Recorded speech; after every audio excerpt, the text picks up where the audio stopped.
My girls went to school in Beverly Hills. They've turned that around. In first grade now in Beverly Hills school system, they offer 3 languages besides English: French, German, Spanish. Why? Because kids can learn 2 languages just as easy as 1. Question: how many languages can a child learn? Here's how many: as many as you'll take the time to teach them. They do not lack capacity. They only lack teachers. Wow. And I'm telling you the same thing is with you. You don't lack capacity. But here's how you expand your capacity. And that is to share what you've got. Now you get bigger. Share some more, now you get bigger. I'm here for a very self-interest reason. If I share with you, my consciousness grows. If I share with you, I get to hear this again. Somebody asked me not long ago, said, Mr. Owen, how are you doing with all this stuff? You get on everybody's case pretty hard. How are you doing with all this stuff you teach? I said, well, best I can share with you is this. Listen to me very carefully, but don't watch me too close. This stuff's easier to lecture on than it is to do. I understand that. I'm working on it just like you. But hey, pour out what you've got so that your capacity grows. Now, why should you want your capacity to grow? Very self-interest reason. Here it is: to hold more of the next experience.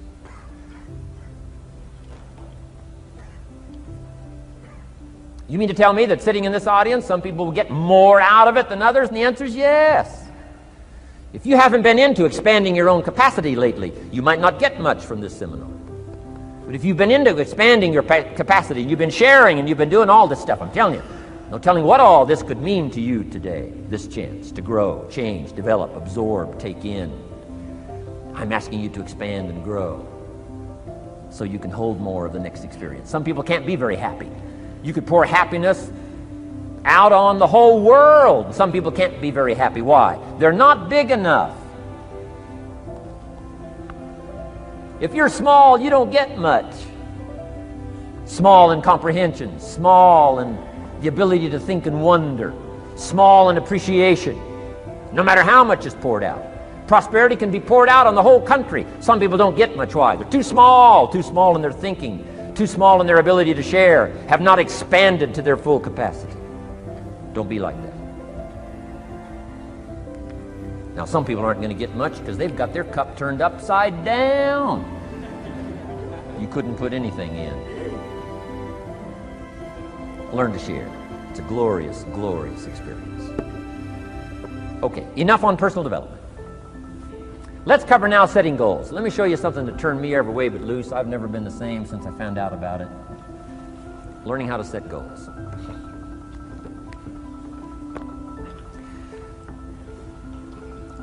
Not long after I met Mr. Schoaf, we're having breakfast one morning.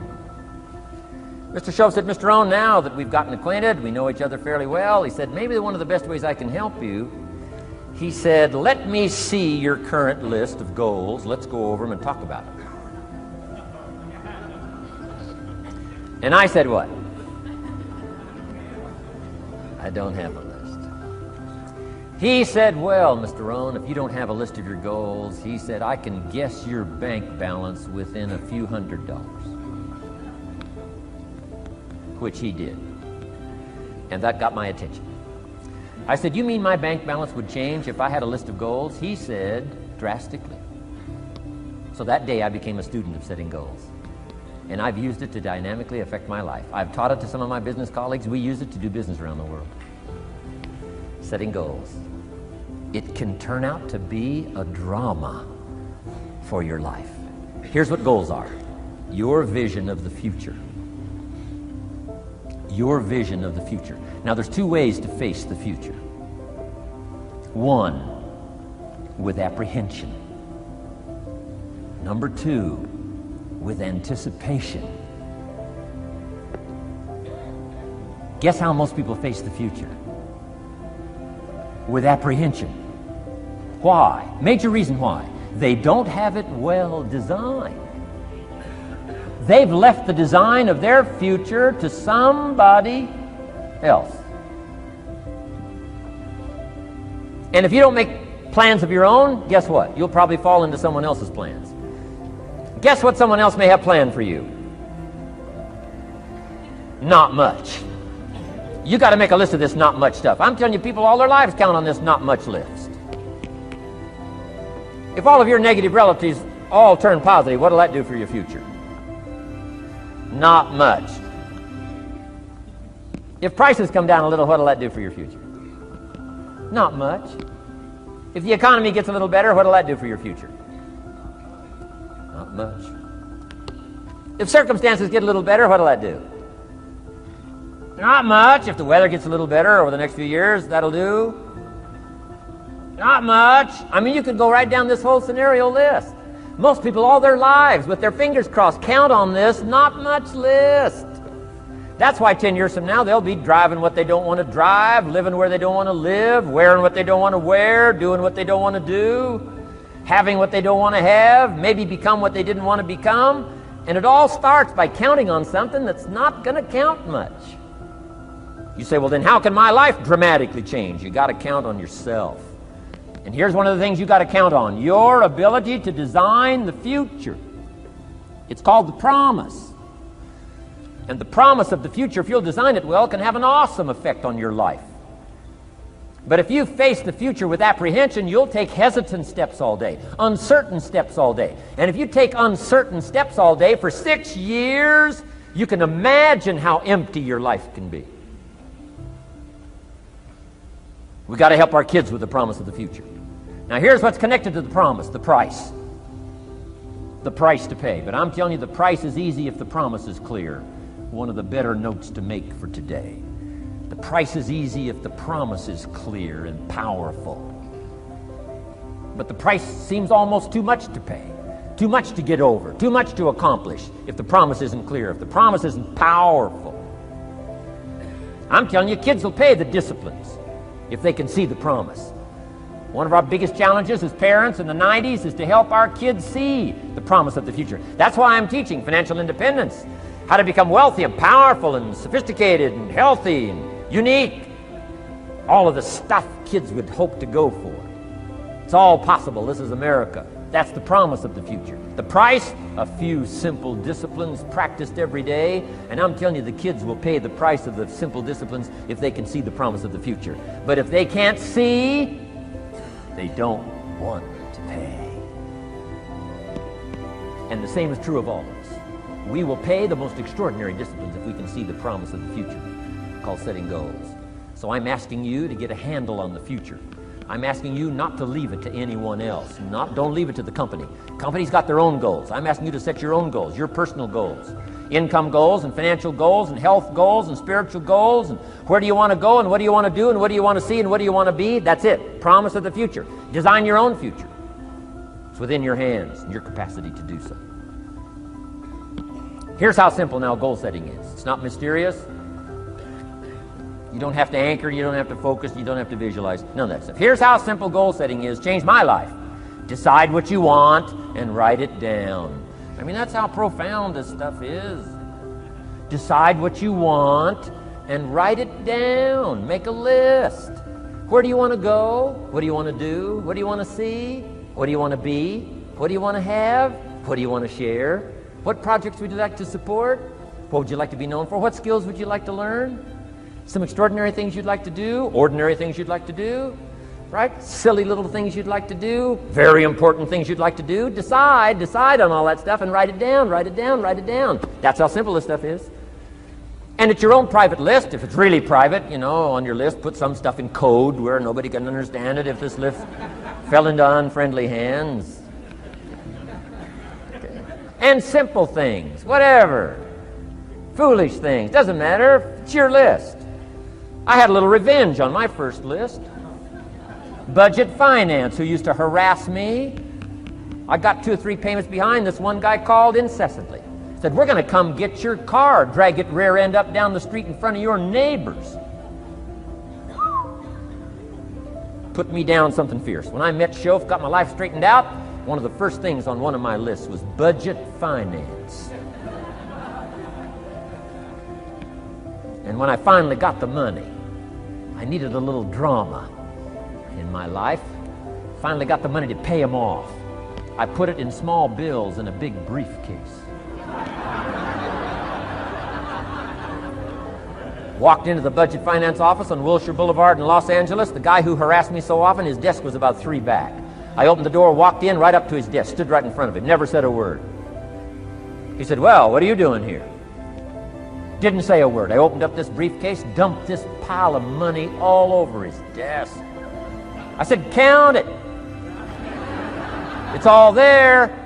I'll never be back." Turned around, walked out, slammed the door. Now that might not be noble, but you got to try it at least one time. Pay off with a little drama.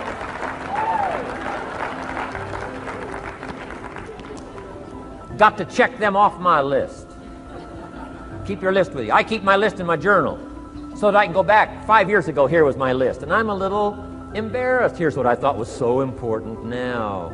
How my philosophy has changed from 10 years ago, 5 years ago, 3 years ago. Here's my old list. Here's my new list. Here's what's valuable to me now. Here's what I want my life to be now. Here's where I want to go, what I want to do, what I want to see. Keep your lists of goals so that it shows your growth, shows your ability to change and grow. Your philosophy grows and expands what's valuable. Setting goals. It doesn't matter how small, foolish it is. Put it on your list. My Japanese friend, Toro Ikeda, put on his first list, a Caucasian gardener. Good morning. Thought that was good.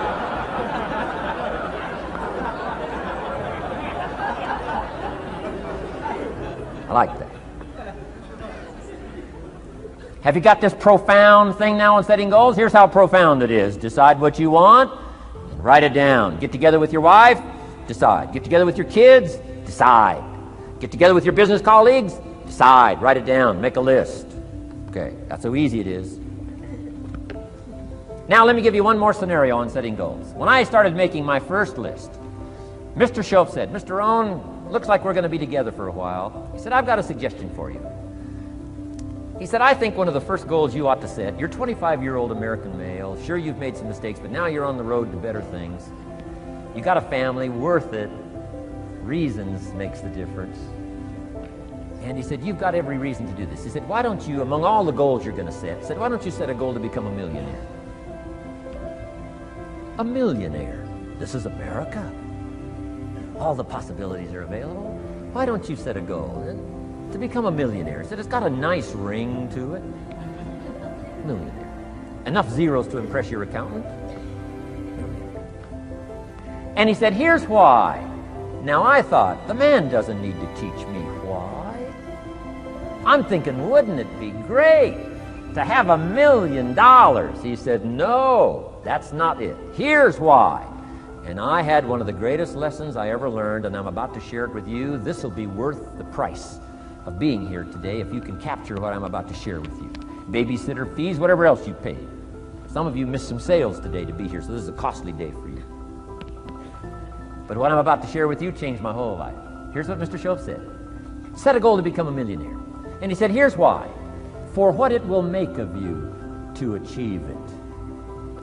And I got one of the greatest classes in one sentence I've ever received in my life. Set a goal that'll make you stretch that far. For what it will make of you to achieve it. What a brand new reason for setting goals. What an all-encompassing challenge to have a better vision of the future. What for? To see what it will make of you to achieve it. And here's why. The greatest value in life is not what you get. The greatest value in life is what you become. Major question to ask on the job is not, what am I getting here? That's not the major question. The major question to ask is, what am I becoming here? It's not what you get that makes you valuable. It's what you become that makes you valuable. So Shoaff said, set a goal to become a millionaire. For what it will make of you to achieve it. Then he said, when you finally have become a millionaire, now, he said, what's important is not the money. I thought, wow, I've got some more to learn. He said, no, Mr. And I'm telling you honestly, you could just give the money away. Now, I did better than that, right? I told you. I lost it all. I'm rich by the time I'm 31. I'm a millionaire. I'm broke by the time I'm 33. So I didn't have to give it all away. I lost it all. foolish mistakes I made. I'm a farm boy from Idaho. That early money drove me bonkers. I used to say, how many colors does it come in? I'll buy them all. I went crazy over that first money. I just went crazy. And then I made that one foolish mistake, right? Continuing guarantee. I mean, I'm so naive off the farm. I don't know what continuing means. And a few other mistakes. And by the time I'm 33, I'm broke. Now I've made and lost millions since then. But what an experience that was. And I'm telling you, the man was right. When I finally was broke at age 33, guess what I discovered? My money did not mean that much. It represented only a fraction of all my assets. Shove said, once you become a millionaire, Mr. Rohn, you can give all the money away. Because he says, what's important is not the money. What's important is the person you've become. Now, let me give you the key phrase on setting goals. Set the kind of goals that will make something of you to achieve them. Set the kind of goals that will make something of you to achieve them.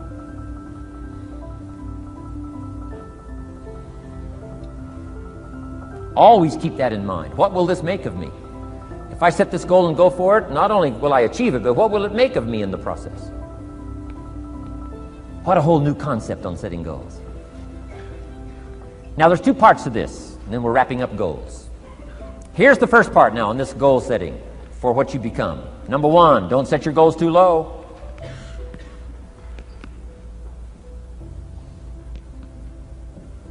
Interesting, we teach in leadership. You'll find it on the cassettes. Don't join an easy crowd. You won't grow. Go where the expectations are high. Go where the demands are high.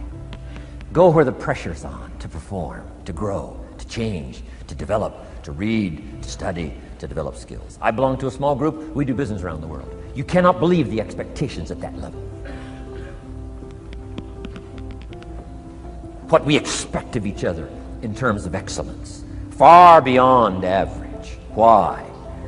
So that we can each grow, so that we can receive from the group, we can contribute to the group. Something unprecedented. It's called living at the summit. Go where the demands are high. Go where the expectations are strong, so that it'll provoke you, push you, urgently insist that you not remain the same for the next couple of years, the next 5 years, that you'll grow and change. So don't set your goals too low. The guy says, well, I don't need much. Well, then you don't need to become much.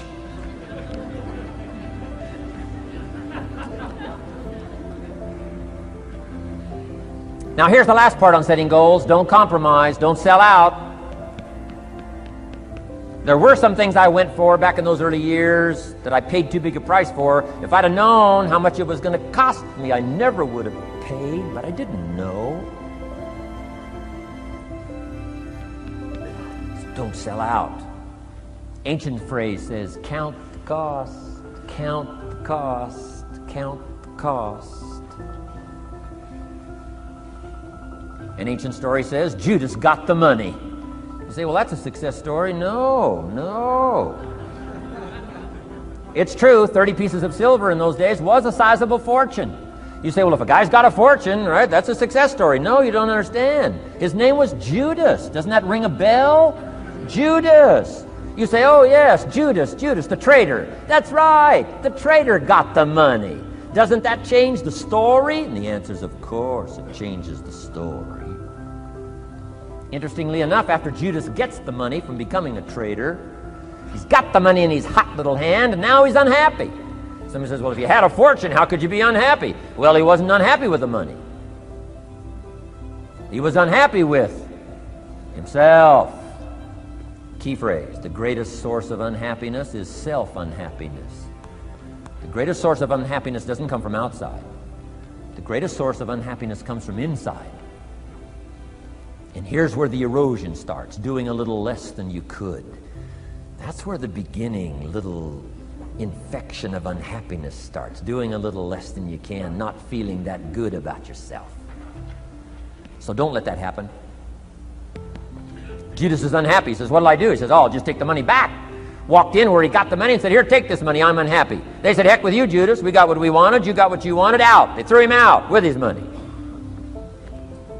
Judas says, well, what'll I do now? He says, oh, clever. Should have thought of this first. I'll just throw the money away. And he proceeded to throw his fortune away. Why would he throw his fortune away? He was so unhappy with himself. And that's not even the end of the scenario. After he threw his fortune away, he couldn't change what he became, a traitor. And now, in total abject frustration, he goes out and hangs his worthless self. Which all traitors should do, save the state the money.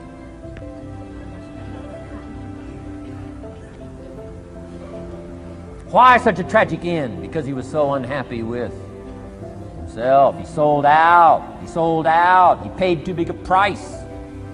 Ancient script sums it all up and said, what if you gained the whole world and it cost you your soul? Too big a price to pay if you got the whole world. Don't sell out. Don't compromise your values. Don't compromise your virtues.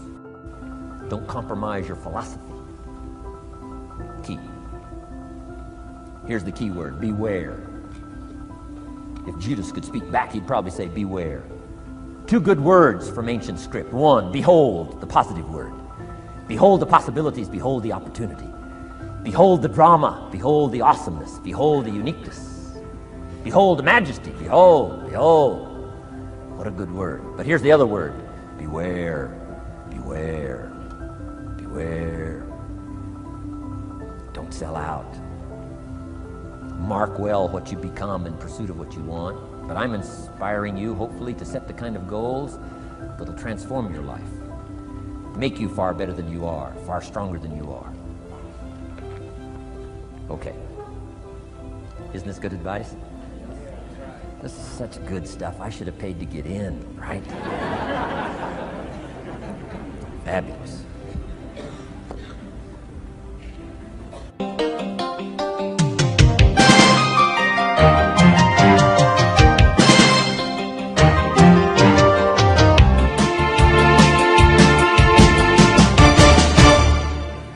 What should a child do with $1? Let me give you the best advice I've got. And this is called sort of middle of the road scenario, and I'll show you how these numbers may change, but here's what I teach. Kids, never spend more than 70 cents. Okay, now you got to pick some number. When I met Mr. Schoaf, I was at about 110%. But remember this, if your outgo exceeds your income, your upkeep becomes your downfall. Good little scenario.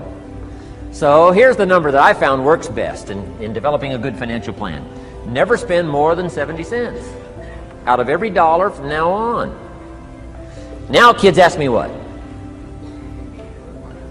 What do you do with the other 30 cents? Here's my best advice. 10 cents, charity. 10% charity. Supporting worthy projects, helping people who cannot help themselves. Some churches teach tithes, peace, portion, turning back part of what you take out. Excellent, excellent philosophy. That's what that 10% is. And nothing teaches children responsibility and character better than generosity. No school, no class, no teacher can teach character better than the simple act of generosity. 10 cents out of every dollar. Now you can pick your own number. I'm just giving you my best scenario. Now the time to start this is when the amounts are small. Easy to give a dime out of $1. I'm telling you, kids will give you 10 cents out of every dollar if it's part of their philosophy, if you sell them on it. And that's the time to start, when it's easy, 10 cents out of $1. A little harder to give 100,000 out of $1 million. Someone says, oh, if I had $1 million, I'd give 100,000. I'm not that sure. We better start you early when the amounts are small, so it'll all be set in when the big amounts start to come. Okay? So 10 cents for charity. The next 10 cents I call active capital. Capital meaning try to make a profit yourself. We live in a capitalistic society. Right? Everybody now wants to join capitalism. That's why the walls are coming down. Capital belongs in the hands of the people. That's where the genius is. So the genius is to try to show a profit. Buy and sell. Render service. Show a profit. Now here's what I teach kids. Profits are better than wages. Wages are okay, but wages help you make a living. Profits help you make a fortune. The key is to just understand philosophically the little simple economic scenario. And there's all kinds of ways to make a profit. I'm working on a new book. Here's what it's called. I think it's going to be called, Of Course Kids Should Pay Taxes. It's going to be an interesting book. In California, where I live, kids do pay taxes. If an 8-year-old walks into 7-Eleven, buys something that cost $1, the proprietor makes him cough up 7 more pennies. 8-year-old says, "What's these 7 pennies?" Proprietor says, "That's taxes. That's taxes." Kid says, "Well, I'm only 8. Proprietor says, "Congratulations, you're my youngest taxpayer." So in California, kids do pay taxes.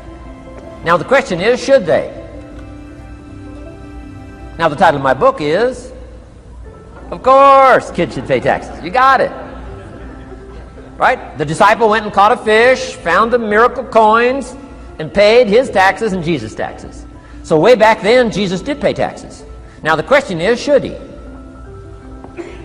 And the answer in my little book says, of course Jesus and kids should pay taxes. Of course. Of course. If an 8-year-old wants to ride his bicycle on the sidewalk instead of in the mud, you have to pay taxes. Things cost money. Got to pay taxes. Aircraft carriers keep tyranny over there instead of over here. Aircraft carriers cost money. It's expensive to run this whole show. You can't use used missiles. I mean, it's expensive to run the whole deal. Of course, everybody has to pay. Now, active capital means try your best to show a profit. Now, there's many ways to show a profit, not just money. Touch something, leave it better than you found it. That's a profit. Some profits are intangible, some profits are tangible. Long before Earth Day, for all sophisticated people, it was very proper when you left your hotel room to turn out the lights. All educated people. Why? Leave a profit. It's so easy to flip the switch and leave a profit. Some say, well, the hotel gets the profit. What do you care? All you need to become is a person who leaves a profit. Wow. I talked to a man who runs a whole string of apartments. He said, guess what? Most people, when they rent an apartment, leave it, what? Trashed, worse than they found it. What kind of a reputation would that be? Whatever you touch turns to trash. Whatever you touch gets dirty. Nothing you touch gets better. See, that's a poor philosophy. No wonder it leads to poverty, small lives. As one writer said, living lives of quiet desperation. This is where it all begins. Failure to leave a profit when you can, turn out the lights, doesn't matter what it is. Become profit-minded. Profits are better than wages because profit has the potential to make a fortune. Wages has the potential to make a living. So I teach kids, take part of your wages. If you earn the money, take part of it for charity and part of it to see if you can't make a profit. And there's all kinds of ways. My book's going to be full of all kinds of ways kids can make money. I teach kids how to have 2 bicycles, one to ride and one to rent. I mean, it doesn't take long to get into business. You don't have to be a genius. Halfway bright, you can start showing a profit. Now, here's the next 10 cents called passive capital. Meaning, let somebody else use the capital, you provide it, you're passive, they're active. And let them pay you interest. Profits and interest. Unique way to make a fortune. In fact, there's a Bible philosophy. I teach teenagers this Bible philosophy. Here's what it teaches. The borrower is servant to the lender.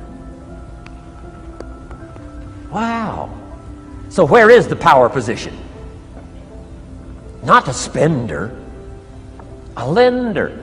And if I've taught teenagers well, if you ask them, among some of the things you want to be, when you grow up, as years pile on, what would you like to be? I'm telling you, among some of the things that they would like to be, if they've sat in on my classes or gotten some of my material, they will say, I want to be one of them lenders. Powerful position. Let somebody else use your capital. Some projects require more capital than any one person has. So we've got capital pools, whether you put it in a financial institution or whatever, right? Earn an interest, earn a profit, right? Buy a car and sell it for more than you paid for it. Why? Because you leave it better than you found it. Touch something and leave a profit. Okay? It's not just wrapped up in money and economics. This helps to teach all other scenarios of life on profit and capital and expenditures, what to do with your time and what to do with your life, and as well as what to do with your money. Okay? Now this little scenario I call the ideal. Now here's what's important: to set up the ideal and work toward it. Because at first you may not be able to do these numbers.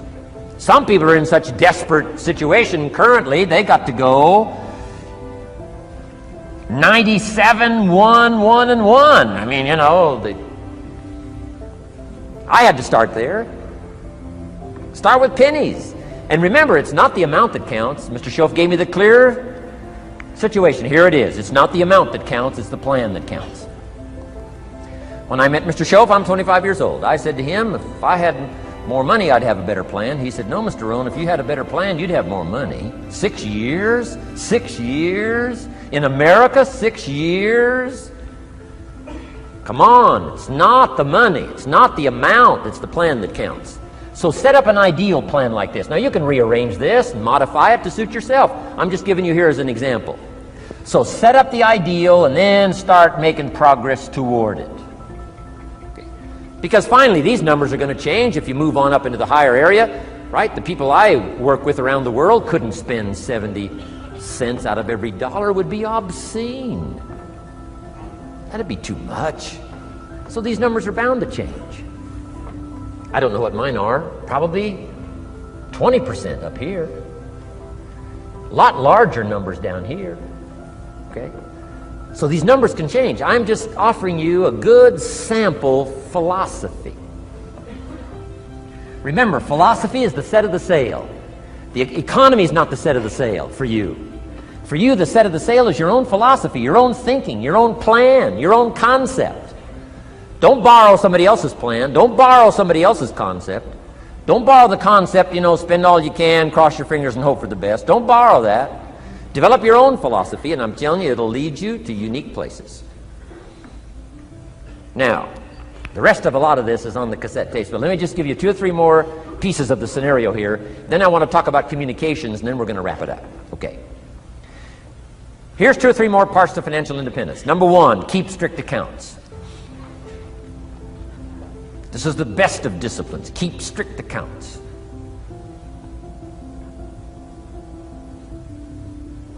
Did you ever hear this expression?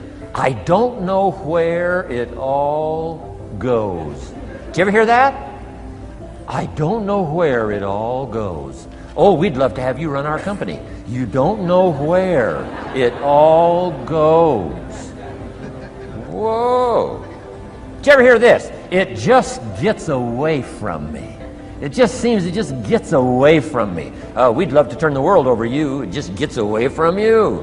Come on, you got to have better disciplines than that. Let that be the 90%. Let that be the scenario of the 97%, but don't let it be your scenario. Don't let it become your philosophy. Keep strict accounts. Next, a new attitude. I had to develop a new attitude as well as new concepts. Here's what I used to say. I hate to pay my taxes. Schoaf said, well, that's one way to live. I thought, well, doesn't everybody hate to pay their taxes? He said, no. No, a few of us have gotten way past that. He says, once you understand what taxes are, here's what taxes are in our governmental system in our society. Taxes is how you care and feed the goose that lays the golden eggs.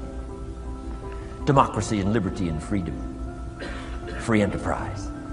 Wouldn't you want to feed the goose that lays the golden eggs? Somebody says, well, the goose eats too much. That's probably true. I understand that. Of course that's true. But see, better a fat goose than no goose. And here's the truth be known. We all eat too much. Let not one appetite accuse another. Of course, the government needs to go on a diet. So do most of us. But hey, you still have to care and feed the goose that lays the golden eggs. Once you understand that that's what it's for. See, it is so important, the right attitude. Here's what I used to say. I hate to pay my bills.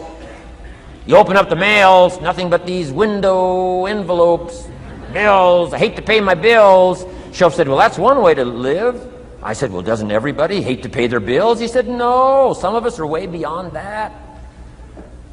I said, is it possible to love to pay your bills? He said, yes. Reduce your liabilities? Increase your assets? Wouldn't you love to do that?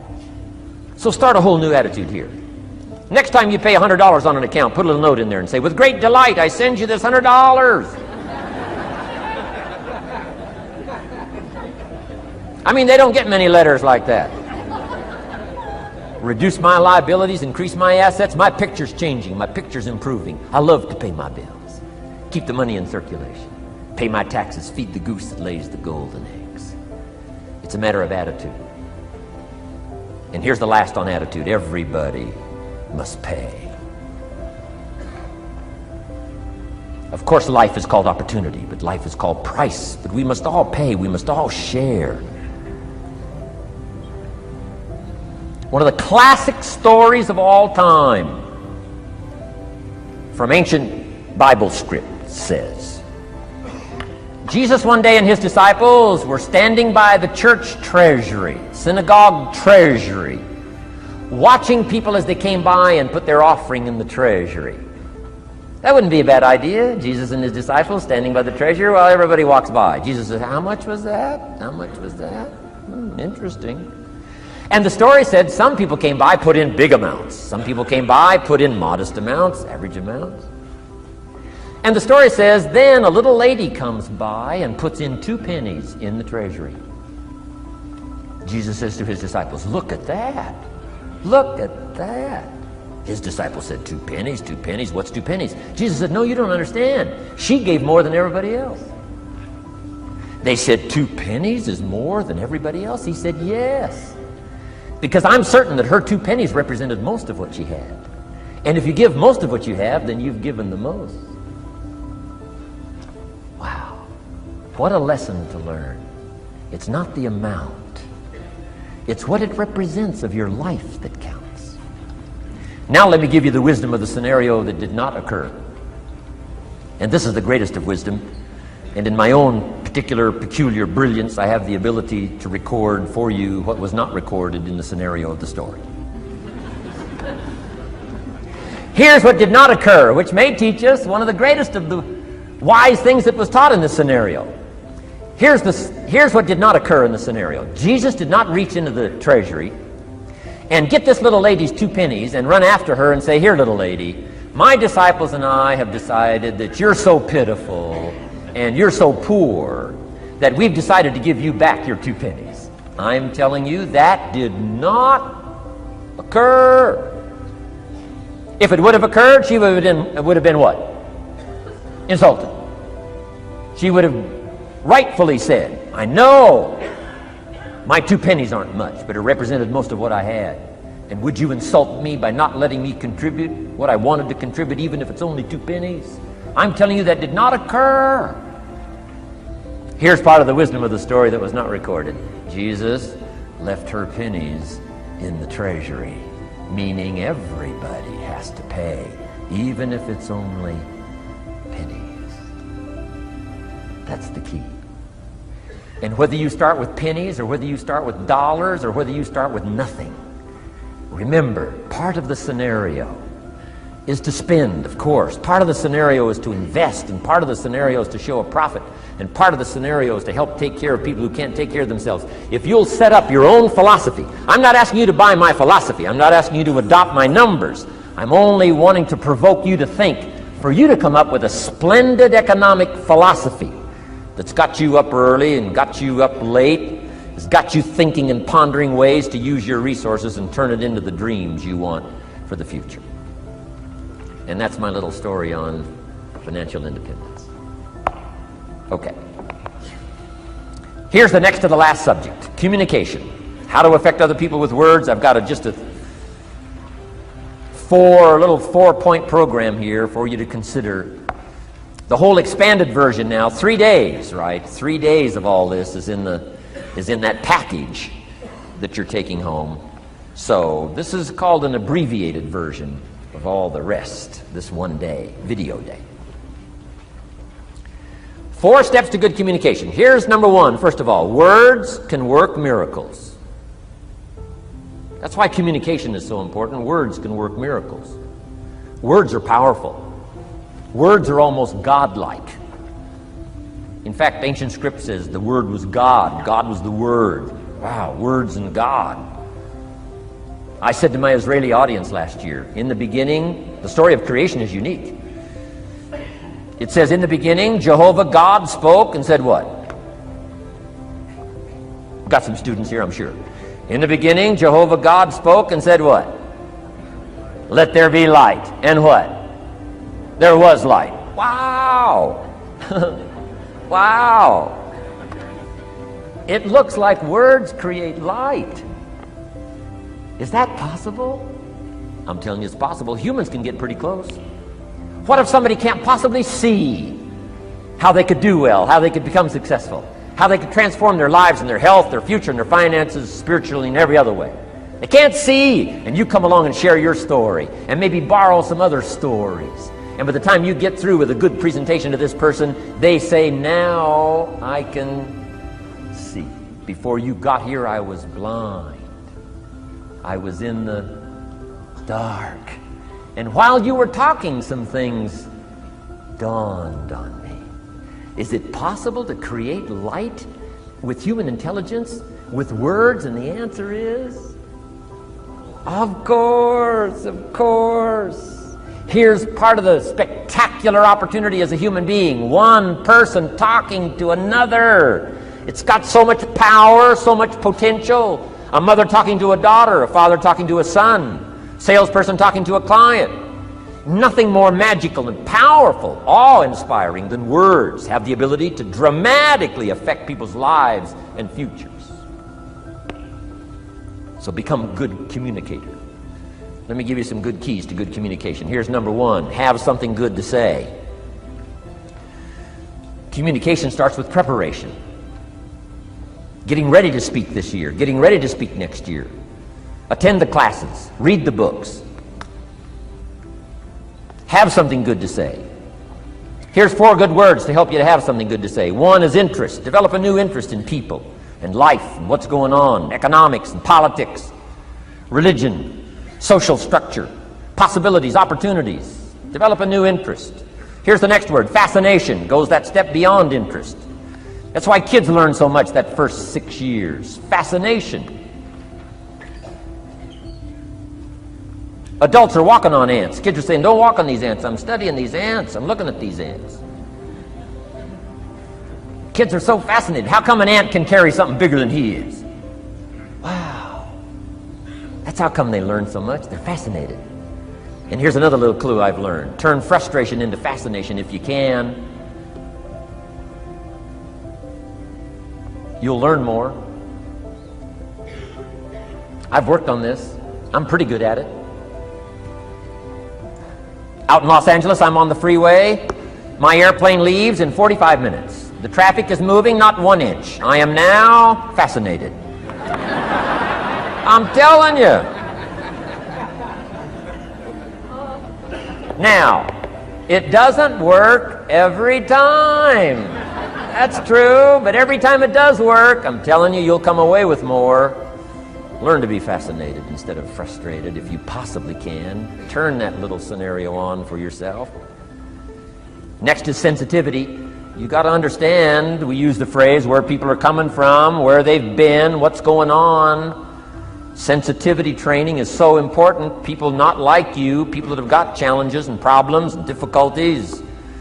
You got to do your best to be sensitive to other people, where they find themselves, the pit they might be in currently, what's going on. Be sensitive to that.